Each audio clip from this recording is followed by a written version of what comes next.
அவங்க வந்து இருக்கிறது வந்து இங்கே அலமாரி. அவங்க தீபாவளிக்கு முன்னாடி செம்மஞ்சேரிக்கு அவங்க அத்தை வீட்டுக்கு போயிருந்தாங்க.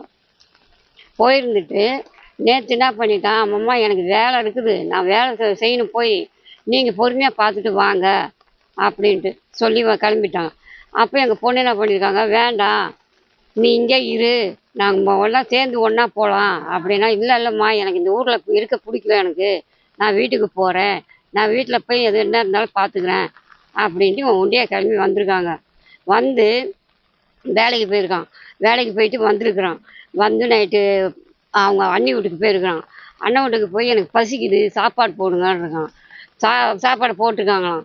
போட்டது சாப்பிட்டானாம். சாப்பிட்டுட்டு வீட்டுக்கு வந்தானாம். வீட்டுக்கு வந்து உள்ளே போய் படுத்துருந்தானாம்.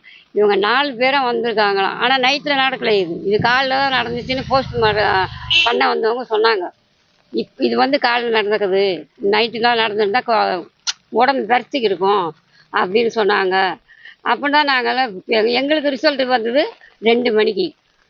இந்த மாதிரி கொண்டுட்டாங்க, வெட்டியை கொண்டுட்டாங்கன்னு. யாருன்னு கேட்டால் பாபு அப்படின்னோடனே நாங்கள் அங்கேருந்து போய் நான் வீட்டுக்குள்ளே ஓடி போய் பார்த்துக்குவோம். என் பேரில் பார்த்தேன், துண்டு துண்டா வச்சு கழுத்தெல்லாம் 5 வெட்டுங்க. எனக்கு தொண்டையிலேயே வாயெல்லாம் கட்டு, கையில் கட்டு, காலில் கட்டு.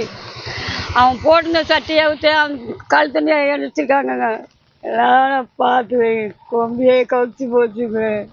தேவை எதுக்குமே போக மாட்டாங்க, யார் வீட்டுக்கு வம்புக்கும் போக மாட்டான். வேலை உண்டு, அவன் வீடு உண்டு, அதுதான் அவனோட இது. இது எப்போ விரோதம்னு அதுவும் எங்களுக்கு தெரியாது. அதில் தான் போனமா பார்க்குற மாதிரி இதான் சார் நடந்தது எனக்கு தெரியுது. அதான் பையன் என்ன பண்ணிட்டு இருந்தாம்மா? பையன் வெல்டிங் வேலை செய்யணும்.